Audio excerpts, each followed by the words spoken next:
Definitely gives off the RC car vibes.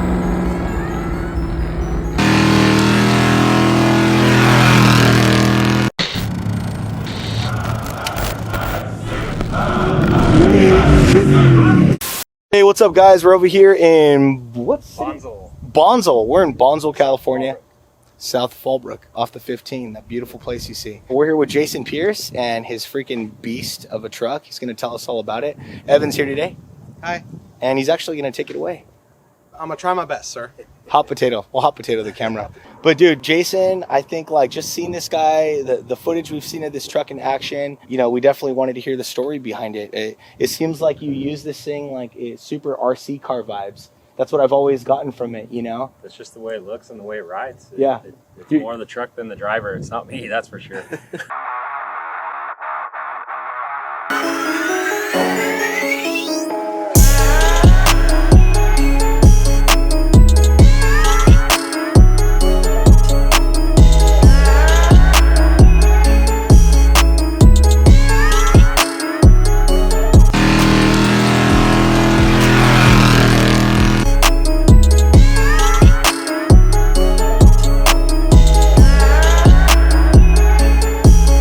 Evan, take it away, man. All right. So let's just kind of start with the backstory, man. Where'd you get it? And did you build it yourself? What's the deal with this thing?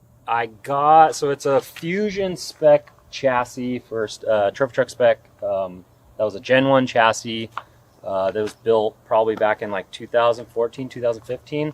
Changed hands through a few people.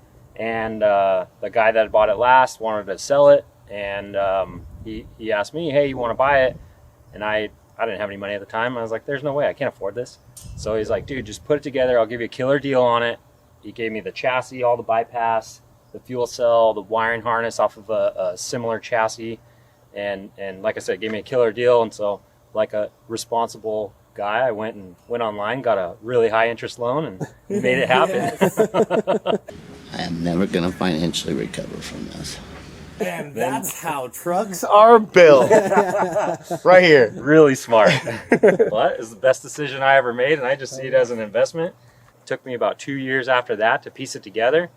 Like just old race truck hubs, parts, then going to King, maxing out 2 credit cards, going to CarTech, card at a time, just making it happen, and it's worth it. It's the best thing I've ever done. It's so much fun, man. Let's just kind of get right into it. So we'll start out with the front. So I see some sweet Baja design lights here. So we got some with LP9s and LP6s. Yep. For sure. And then let's just talk about the front suspension. So obviously a 6100 spec truck has a center mount style front suspension and big shocks. The spec class is more of a driver's class, and so it's an unlimited chassis, whatever you want to build, but everyone has to run LS3 Turbo 400 4.9 type rear end. To my knowledge, I don't race, so I don't know. But so it came just the chassis with the cab, the bulkhead, and the rear end and trailing arms. So I back halved it with the fuel cell, and then I welded. He gave me all the parts, and I welded out all the front suspension myself. Okay. And put a slapper arm in there. So instead of mounting a bump stop up off the frame, you do a secondary upper A arm that supports it, and then as the travel goes up, you hit that, and it helps you out. It saves a lot of parts. Interesting, yeah. Yeah. So other than that, 3.0 coilover, thanks to Brett at King. I wanted to go smaller, but he said absolutely not. We're going to go big on this, which my bank account loved that one. Right. And then 3.5 bypass in the front, 4.0 bypass in the rear. What travel numbers do you get out of the front? I don't think I ever measured when I built it, but I think it's around 20 inches in the front. Okay. And maybe line. But I like to limit, I don't like dirty travel, so I limited the down travel by, usually when you clean the shocks, there's like 3/4 of an inch still showing. And then the up travel, obviously, I like leaving just a little bit. So yeah, I think 20 inches in the front, maybe 30 in the rear. And super stout arms here, very trophy truck style stuff going on in here. Yeah, one of my best friends, Dave Kleiman, he raced spec truck for like 7 years, and I prepped the truck for 5 of them. And so I've prepped this exact chassis for 5 years. I knew where the weak points were. I knew what to do, what to strengthen, what it could handle, what the shelf life is on parts, how long when you have to change stuff out. So Perfect. Jason, have you you worked for a few shops, or how did you? no, I grew up going to Glamis mainly. Was on two wheels forever until I crashed hard one weekend real bad and split my face open. Wow. Dislocated shoulders and whatnot, and Yeah.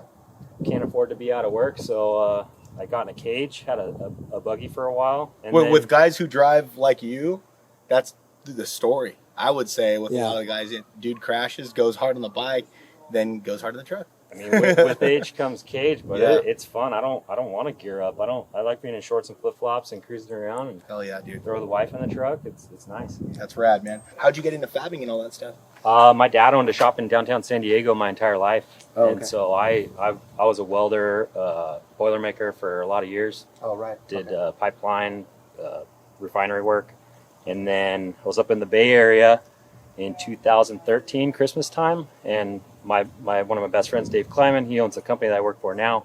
He said, "Hey, how's work going?" I go, I don't know. They just laid us off for the next month. He's like, "Cool, be at my shop on Monday." Oh, shoot. And so he owns a general contractor construction company, Okay. and that's where I've been ever since. Never looked back. Right on, man. Nicest guy in the world. Great friendship. My wife works with us also. That's how I was able to just have the knowledge, really, because it's funny. You think you know everything, especially with a sand car. Yeah. You put zip ties every foot. Now after a race car, you're like every hand, Yeah. flush cut everything, make it all nice. I don't want to work on stuff when I get to the desert. Right. So obviously on 40-inch tires. Yep. Your standard BFG non-DOT race tires here. Yeah, they're just race takeoffs. KR2s or whatever, or KR3s. KR3s. Some Dirty Life wheels, it looks like. Yep. Standard 17-inch beadlocks. Yep. And then we have this cool graphic. Yeah. So this is actually one of Dave's old race bodies Okay. that he gave me, and so if it's free, I'll run it. Yeah, And, so you just recycled what he had already. I love it. I mean, I really like the paint scheme. I don't think I'll ever change it now. And I have a new body at the shop that I'm gonna get painted the same way and run it because this one's about done. I think this paint scheme definitely gives off the RC car vibes that James was talking about. If you guys are into RC cars and are nerds like we are, a lot of the guys that race like buggies in the RC world, it's usually a white body with some sort of like neon, some sort of neon graphic, going out there, and they're very loud, very very wild. But this is subtle yet loud, but cool at the same time. So I dig it. Plus 100%. the way the truck sits, being the center mount, it sits really low and it's Yeah. really wide. So some of the photos are like, man, is that an RC car? Or? Yeah, right. Yeah, seriously. And I was saying this kind of gives me like the Troy Lee design kind of style a little bit, and like the old Fluger truck. It kind of gives me those vibes, but I love it, dude. I like stuff. Everyone likes it to look good, but That has Bulo in here oh as yeah, co-driver. he rode with me all day yesterday. I built the dash. It's rough, but I don't care. It works. The switches they're gangster original out of one of the first trucks. That, like I said, the wiring harness came with it, and good old it toggles. works. So I don't really care to change it yet. Yeah. And that pretty basic aim dash. That's original with one of the first trucks. It's old technology, but it works great. Yeah. Seats I got from one of my really good friends, Heath Shoop, as well. Good old Seatbelts are old race takeoffs. Just recycling stuff, making it work because it's still great for a play truck. Yeah, for sure. You're not having to fall underneath the guidelines of having under 2-year-old, harnesses and seats and all that kind of stuff for the race stuff. And if it ain't broke, don't fix it, right? Absolutely. So you got the good old school toggle switches, which work I keep for thinking about switching them, but they 100 years work before. every time. Yeah. I mean, people use these toggle switches and all kinds of things for the last 100 or so years since electricity began. So Can we fact check this, please? and then you got I see your intake is inside the cab, which helps for dust. Yeah, that's just the way a lot of this with this truck is the same thing. After working on the exact sister truck for so long, Yeah. I did it the same or how I thought it to be better, and it works out great. I don't have to change it very often. So does that mean that the intake The on the intake engine is switched switched so around? The throttle body is here, on the backside. and then I have just a short little intake tube into the intake. And then this is just a standard LS3? Yeah, I got it from Turnkey, so it's Okay. it's a LS3 with a 525 cam. Okay. I love it. I thought it was plenty enough power until I drove my buddy's truck that has an LT5, and now I think I need more power. I'm on power, baby! Makes sense. Yeah, so that's just a standard crate motor, and then you guys put a cam in there. Yep. What's the horsepower you think? He did it. So I think the 525 is like 525. Okay, so that's The okay. Got you. stock LS3 is about 450. Yeah, and then you probably get maybe 300 to 400 at the crank or at the wheel. Yeah, Yeah, I'm not too you sure. never put on a dyno. Yeah, he dynoed it for me, but I didn't really look at it. Gotcha. I just drove it. So Gotcha. Is this Other your than that's the trans dipstick. trans dipstick? Okay. So I have a Cool Hane Turbo 400 with a reed case. That's probably not necessary in a play trick, but like I said, my wife's in here most of the time, and so I just wanted to be overly protective. And, Yeah. went big on that, which it's really not that much, but Yeah, it's for a sure. great tranny. The less stuff to break. Yeah. While you're out and about, the less. Yeah, Steve that owns Cool Hane, he's the best guy. He built some good shit. Yeah, 100%. Yeah. James, do you have a Cool Hane transmission? Yes, Steve Yes. Colhane, the OG master mad scientist of transmissions. Yes. A lot of boys in the off-road world run those transmissions, and there's a good reason why. So I see some cooling going on back here. Is this the radiator? Yeah, Is so I here. have the radiator behind the seats, Okay. which I'm about to upgrade and get a bigger one. Just after running Glamis, it ran a little warm, so I just want to go a little bit bigger. Got you. Plus, I might switch to an LT4 in the future, so I'm kind of setting myself up for that. Right. Okay, you're thinking ahead. So the radiator's in the rear. I have a dual CBR trans cooler in the front, Okay. and then there's a single oil cooler in the back. Gotcha. So pretty standard race truck interior, and then we move to the rear. So that I'm sure some things are a little bit different back here, as opposed to your kind of standard 6100 truck. Yeah, this was originally built to run a mid-cell, and Okay. then after a few years, we realized we were going through too many parts in the front end. So we went and got a rear cell made for our truck at the time, and made it a rear cell. And having that weight on the tail with the tires and the cell and everything, it rides like a Cadillac. It keeps the front end up, and this thing boogies. It's so much fun to drive.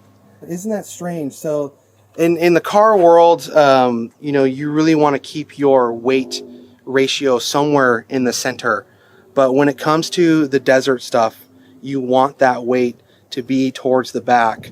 That's just the way that the suspension. You just have more travel in the rear with a 4-link suspension. That may as well put it where the bigger shocks are, and keeping that front up through the oopses and oh shits is way better than searching for pennies. Correct. Yeah. Instead of plowing through it, you know Yeah. what I mean. You're hurting yourself in that sense. Yep. So, okay. So you guys move the cell to the rear. Yep. That's a Harman fuel cell. Harman fuel cell. How many gallons? I think it's 52 usable.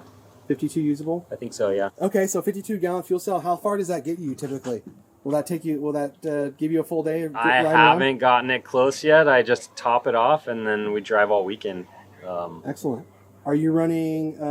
Since it's a stock LS3, you just running pump 91. gas. Yeah, I wanted it to be economical. What? Stop at the gas station, load up the tow truck, and fuel this up, and you're good to go. Heck yeah, man. I see some other standard equipment back here. We have some fire extinguisher. We have a toolbox. I'm guessing there's spare bolts and. Just basic tools. I keep all my spare parts at camp on the trailer. Okay. If you need it, you can run back and get it. Right. Better to have it than not have it. So Yeah. I don't carry a lot on me. Okay, yeah, because you're usually with the group, I'm guessing. Yeah. Which you should be. So if you guys are out there running around in the desert, you should be with a group, at least 2, maybe 3 of you at the least. That way, if something does happen when you're on the trail or you're on a course or whatever, you're just out in the middle of nowhere, you have somebody that can go back or relay there's an emergency, or go back and run parts. Maybe you don't have the spare on your vehicle, like me. When I run the 4Runner, I don't have the spare with me, so I always keep a spare at camp, and that way I can run somebody back to camp, get my spare for me, and run it back. So it's always good to run with a pack, right? Yeah. Yeah, for sure. And don't forget, if you ever go on a rescue mission, always remember to pack the cooler again. Yeah. You never know how long you're going to be out there. I am so thirsty. Number 1, repack the cooler before you head back to rescue whoever you're going to rescue. Yeah, but having a tow strap and a buddy to tow you back. I've been towed back before out in the middle of the dunes by Dave. I've towed other buddies back a few times. It's just peace of mind to have a buddy and a tow rope. Yeah. Well, and things are much more fun when you're with your friends, right? Absolutely, Yeah, you know, when you're out there alone, you're like, oh, did you see that? Oh, wait, no, you didn't, because I'm here by myself. So. Yeah. And that's like one of the best parts is when I see people all hyped when I'm jumping or just having fun. Is I see them hyped, but I'm have the same smile on my face. I'm laughing, having so much fun driving this dang thing. You're providing joy for somebody else. It's and it makes smiles per gallon for sure. Yes. Right on, man. Yeah, is this RLB, a rear light bar from Baja Design? From Baja Design. Right on. I love these, man. They're so sleek and techie looking. You know what I mean? It's not like a. They're easy to mount. They're really bright. They work great. I love it. And then so back here we have just kind of like a standard 4-link suspension system. I'm guessing. Yep. It's a Fusion's 4-incher end with a 10-inch gear. Okay. AJ at Evan Weller, he set me up with a 583. Perfect. I mean, I really put it through work, and it's still going. Running the same shock package. Yep. So it's 12-inch 3.0 coilover, 3.5 bypass in the front, and it's same. It's a 14-inch 3.0 coilover with a 16-inch 4.0 bypass in the rear. Bypass. And like I said, I didn't want to go that big, but Brett made me do it. And I'm glad I did. You never have to change anything once you go over. Brett knows best, you know. He does. He really does. Everything looks pretty nicely packaged under here. You got your nice belly pan. So everything's got a cover.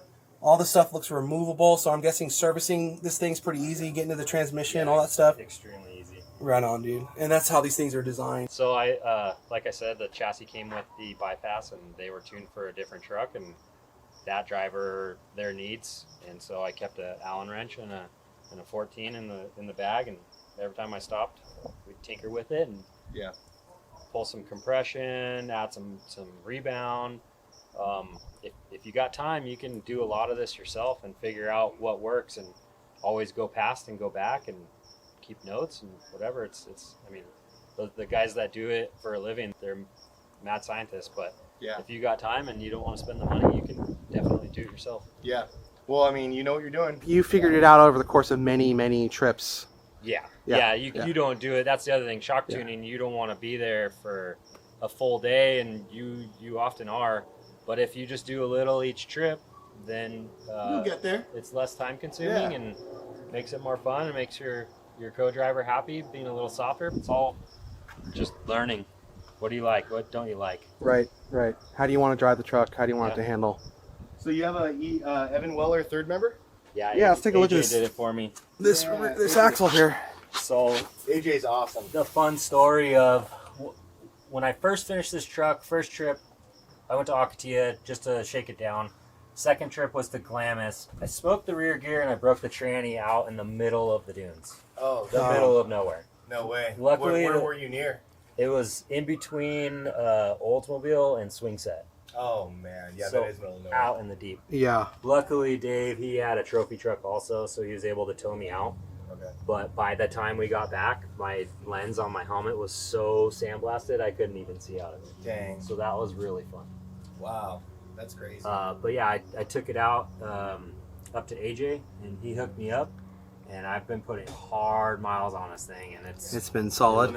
It's great. And then what housing is this? This is a Fusion rear housing that they sell with all their trucks. Okay, got you. So that's their cool. own. I didn't know Fusion did all of that together. That's really cool. So they make their own housings, their own trailing arms. They do everything in-house, and it came with the chassis, and I've had no issues with it. It works great. Maybe someday we could maybe stop by Fusion. Yeah, that'd be cool. Here's a little. There's all the cooling. So I'm like I like finding little tricks to save some money. I love JMRs. Don't get me wrong. Yeah. But their calipers are just a little pricey for me. So these are some Brembos off like a 2014 Mustang GT. You can pick up for $250 each on eBay. Okay. They're 6-piston, obviously. 6-piston. Yeah, big calipers. They work with the JMR rotors and hats. And, and they stop this thing really well. A little hack for you guys: buy a Mustang calipers. Or whatever. I'd pack a backpack with a couple beers and go walk around the junkyard. Right on. Just look at weird stuff because I've built hot rods and rat rods in the past.